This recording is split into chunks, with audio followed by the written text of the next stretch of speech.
Hello, everyone, and welcome to Window into the Seminary podcast. My name is Brother Ricardo, and I am from Venezuela. And this is Brother Gabriel.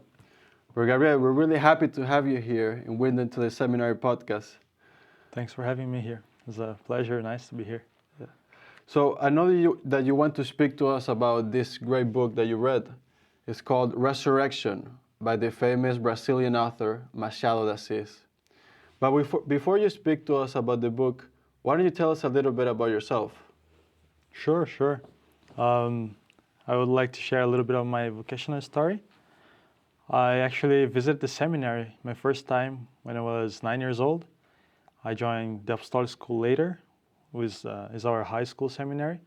I was 15 and was very providential. All of these 6 years from 9 to 15, I think God was preparing me to join. And I did, and later I moved on to novitiate, and now here in humanities. It has been such a great time, really delving into spiritual life and having this relationship with God is something that is special. I think is unique, and living this vocation is something that really I can see God's plan in my life. I can't tell what He's going to do with me in the future, but I can see every day now what He's doing. So that's amazing. Yes, I can imagine. Brother Gabriel, can you tell us about a specific moment where you felt the calling, where you realized that God was telling you that this is a place where He wants you to be? Yes. When I was 9, actually, I visited the seminary. And after this weekend, I had a desire in my heart. I really didn't know what it was, but I knew that there was something because everything that I was doing, I was an altar boy. Before this visit, I was kind of, okay, I'm just doing this because my parents asked me. But later, I realized that had a meaning.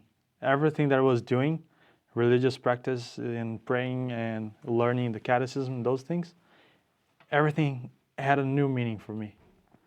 And so I didn't realize at the moment. And when I could join, when I got a chance, when I was 15, I still had the same desire. I was like, okay, I don't know if I will be a priest one day. I don't know if God is really calling me to this. But I had this desire since I was 9. I want to give a chance to Jesus. I want to try. And so I did. But the circumstances were everything providential because I didn't have like a financial condition to join the seminary. It was kind of a hard moment for my family. But God provided everything that I needed to just join and be with Him. And so I think that was the moment when I really could see, okay, it's not only my desire, it's not only something that I see as good and I want, but I can really see God's hand here helping me to discern and join and be with Him because I just can't explain how things are happening that way. I could see really this is providence because there is no human way or reason to explain how things are like fitting perfectly to those steps. So yeah, I think that was the moment. 2 moments maybe. When I was 9, I felt this desire, and later when I realized it was God speaking to me. Well, thank you for sharing your testimony, Brother Gabriel. I can definitely relate to that because when you find your vocation, you experience all this peace, this long-lasting happiness, and you realize that there's something higher here. And there's precisely that call that God has given you where you can fulfill your mission in this world. So thank you very much for sharing your testimony. So now, speaking about the book, so this is a really famous author, Brazilian author, Machado de Assis, right? What can you tell us about him? Well, as far as I know, that I learned in my high school and I studied a little bit by myself, he was a poor black man in the 19th century in Rio de Janeiro, Brazil. He was actually a grandson of freed slaves. And so he barely went to public school and studied something. Almost everything he learned was by himself, self-teaching and really getting to the books and magazines he would find. And he had this ascension process in society. He went from a low class to a high class. because he became a politician. He worked as Ministry of Agriculture and other ministries in the state. And little by little, he was becoming famous because of his chronicles and texts and writings. He was also a poet, and so that's how he was rising in society. And he was, or at least everybody who studied him, every specialist, they mentioned that he knows human nature. He had this ability to observe people from low class, middle class, high class, everybody, and really know their behavior, why they were acting that way.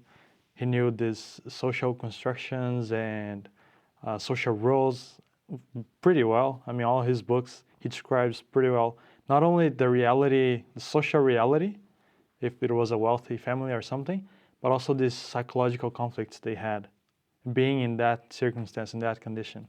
And even sometimes he makes jokes and criticizes a little bit of the ideologies of those times. And so sometimes when you read, you can see his critics on positivism, which was an ideology pretty strong at that time. It was growing up in Europe and coming to Brazil and other countries. And so in the underlines, you could see these critics. And yeah, he was a genius writing. And also he learned other languages by himself. He learned Latin, Greek, English, German. I don't know at what extent, but he could at least translate into Portuguese and explain things in those languages. So that's, as far as I know, yeah, everything about his life. So. Well, thank you, Brother Gabriel. That's really interesting. It's really amazing to see how these authors were able to contribute so much to a specific culture, to develop a language. Mm-hmm. And they show this mastery, as you say, of observation and of contemplation. We see it in the English language with Shakespeare, also with Cervantes for the Spanish language, Dante for the Italian language, and to see how they have left a legacy through their literary works. So now that we're speaking about Machado de Assis regarding Portuguese, what are some of his works and which one do you want to speak to us about? Well, I want to speak about the first novel. Actually, it's called The Resurrection. Maybe it's not the most famous because it was his first and it was written in 1872. There's another one which is also very famous. It's called The Hand and the Glove, which was his second actually. Then the third one was Elena. These two were very famous. And there's another one that I couldn't find a translation of the name in English. In Portuguese, it's called Dom Casmurro, which is basically a rich man. And that's his name. That's the name of the novel. Those three are the most famous novels he wrote, and also short stories, which, yeah, they have no names. But they're very famous as well. And the Book of Resurrection is the one that I just read some weeks ago. I finished it, but I'm still resonating with the book. And so that's why I would like to share. And also because it was based on a very short quote of Shakespeare. And that quote struck me a lot. What is that quote? It is, "Our doubts are traitors, and make us lose the good we oft might win by fearing to attempt." That's a great quote right there. Precisely resembles what we were talking about. That observation of nature, that observation of the human condition, and how much can we relate to that? How many times our doubts have gotten the best of us, and they haven't allowed us to make that decision that we knew it was best for us. We see it, for example, in discernment. There's so many cases where you realize that God is asking something more of you, but you stay in your comfort zone because you have your doubts, you have your fears. And it's something that we all go through, right? But the importance is that we're able to see it and to overcome it. So having this quote in mind, our doubts are our traitors. How does the novel go? So the plot starts with the novel with Dr. Felix. He is a physician, a rich physician, and he studied medicine, a medical school, and now he's 36 years old. and he has a new girlfriend every 6 months, a new lover every 6 months. But it's kind of funny, his character, because he is known socially, he has a social status of being a man of continence. So he never has sexual relationships with his girlfriends. It's something very simple, formal, still this first 6 months of knowing each other. But after 6 months, they break up, and then he moves on to his own life, and later meets another girl, and yeah, that's how his life goes on to the beginning of the story. And at the beginning, he has his second to last girlfriend, which is Cecilia, and he's about to break up. He's actually reflecting on that. And he's also reflecting, or Machado is portraying, how he reflects on his own life. And he is a man of reflection, very intellectual, and he always tries to control his passions, his feelings. He doesn't want his passions to control his life, to use his money or everything he has just for his own pleasure. He's always a mind man, always the mind controls everything. And it's the same thing with his heart. He wants to control his heart. He doesn't understand, and that's a funny moment because he feels something and his reaction is repression because he needs to control, he needs to understand. And so the story moves on. He breaks up with Cecilia and he is invited to a dinner in one of his neighbors' house with another friend who just appears in the beginning of the story. He comes, they have a tea together, and then he goes to this dinner, and he finds out that his friend's sister, who is a widow, is coming again to the city, and she would be there at this dinner. And he once met her before, but he didn't really remember her face or her personality, nothing. And so he goes, he has dinner, he's dancing with people, with some other girls there, and he meets this widow. And he feels something. He's like, oh wow, she's different. She in certain sense struck him. And as well, the dinner moves on, they are dancing, having some drinks, he got a chance to talk to her. And so as they are talking, he actually seems very like a controlled, informal guy, very educated, polite, talking to her. Doesn't seem he's feeling something because he's used to control his feelings, his emotions, even his face. So he's very sober talking to her. But the author describes how he was feeling inside. There was maybe a little storm beginning there. And so he comes back home and he realized he fell in love with her. But in a different way because he already loved the other lovers he had every 6 months before. But with her was something different. And he didn't realize what it was. It's just that it was a kind of love that was different.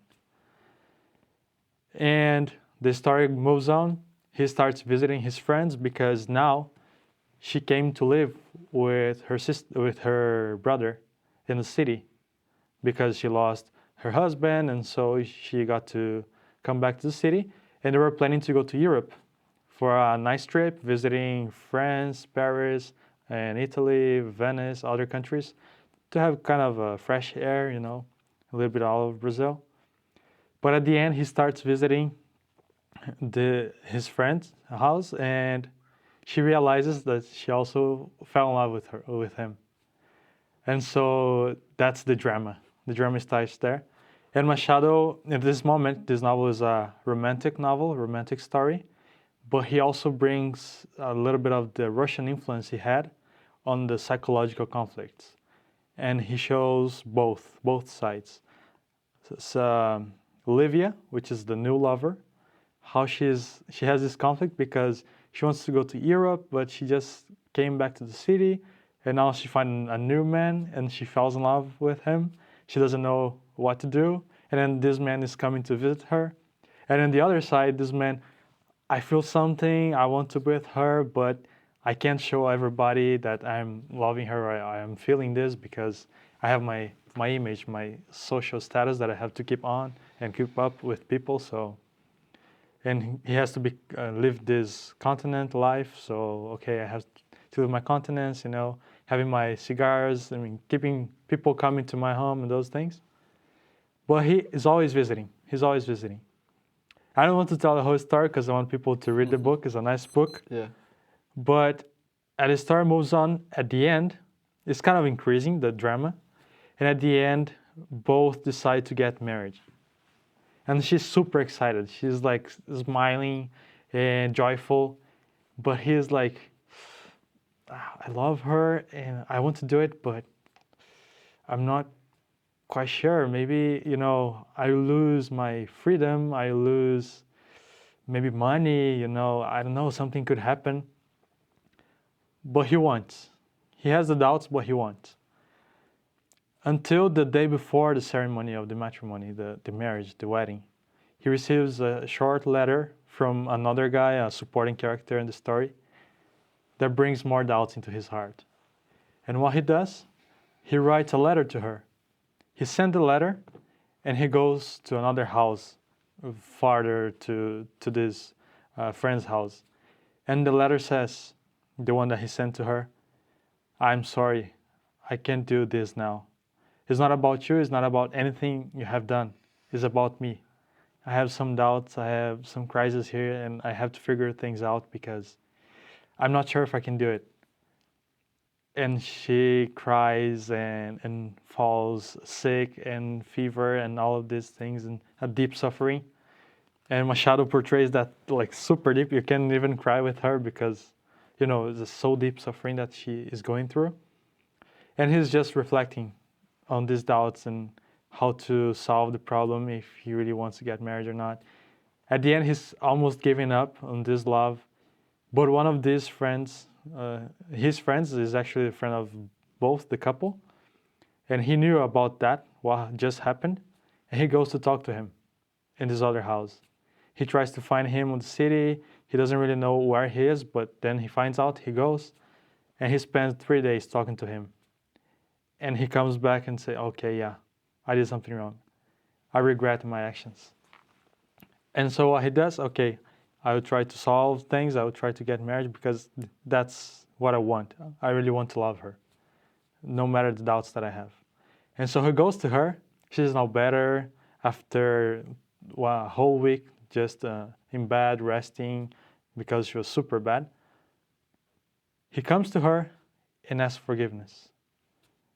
And she says, I forgive you, but we can't be together. Because if you have these doubts now, I don't know what could happen in the future. Yeah. I don't know if we would get divorced because you would have another doubt. You know, I just can't do that. Mm-hmm, mm-hmm. And so both of them are very now sad. And he goes back to his home and he cries and he has this, you know, strong passions and feelings and this storm inside his heart because that was what he really wanted, but he couldn't achieve his goal. He couldn't have this love. And that is interesting because the story ends with 10 years after this, 10 years later, and both are alone. They could never meet another person. They could never get another relationship because they still have kind of this love, but they couldn't be together. And they try to keep up their social status, everything they were doing, helping people.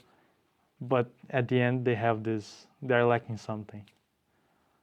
And this story was just basically, Machado explains in the preface, how he tries to explain this quote of Shakespeare, how our doubts are traitors in our lives and make us lose good opportunities that we have, good decisions that we have to make.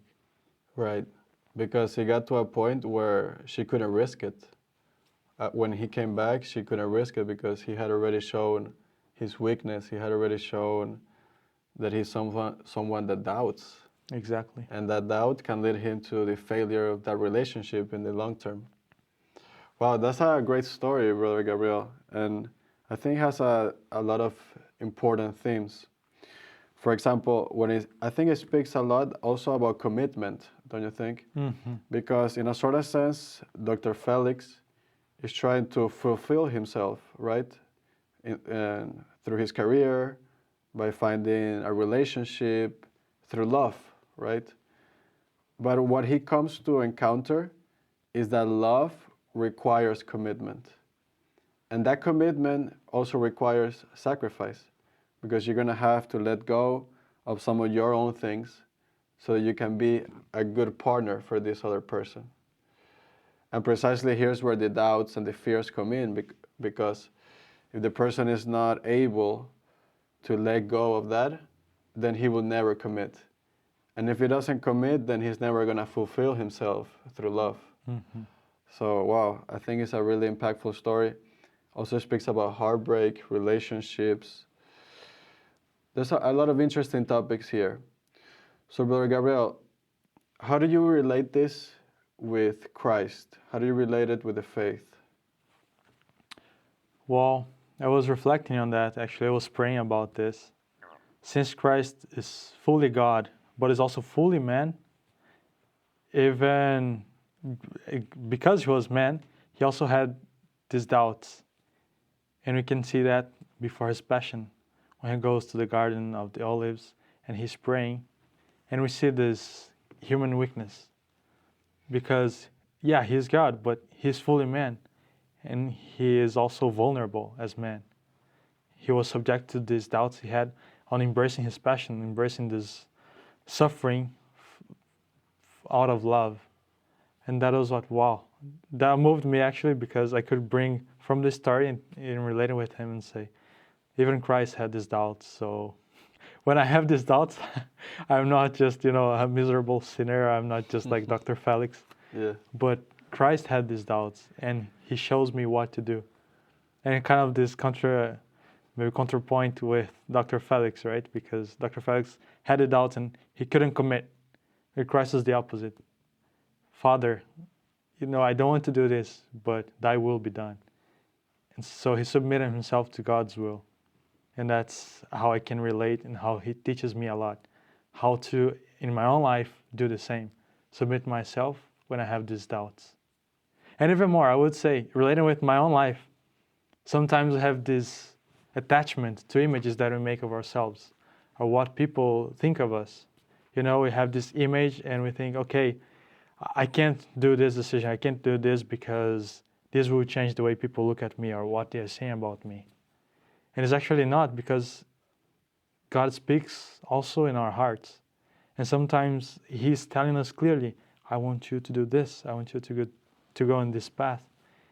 But you don't want to, because we have our doubts. We are like, no, but I'm going to lose this. I'm going to lose that. A, B, and C, I have to sacrifice. I have to let it go. I don't want. Mm-hmm. I want to follow my own path, my own plan, keep this image that people has of me, and that's good for me in certain sense, right? We think we don't choose the better option that God is presenting, is put in our hearts. And so even reading this novel made me reflect on this. So many times I could make a good decision, follow God's will, but I preferred mine. Mm-hmm. And I lost a good, or something better, right? Yeah. That was something that, wow, was maybe a mirror in my own life. And that for me was really good. And that's why it still resonates and helps me to put in a story what I could leave, but I can't really explain to people. But with this novel, I can explain, and also presents how the great authors of literature, they bring into these classics the human reality they see. They can express through these stories and words and even short quotes, such as Shakespeare did. Yeah, that's right. And in any case, the weakness is not the worst thing, because as we see in the example of Christ, it wasn't about the weakness, because he overcame that, right? So I think it's just a matter of trusting God and letting his grace work through us. And in that way, when we find ourselves in that position or in that situation where we see that our doubts are getting the best of us, he can help us to overcome it and to go through it, right? Exactly. Well, thank you, Brother Gabriel. This was really interesting conversation. Thank you for sharing with us all of this that you have learned through this book. And we hope to see you here again. You're welcome. Actually, thank you for having me. It was really nice. It wasn't expected invitation, but here we are. Thank you for this opportunity. Thank you, Brother Gabriel.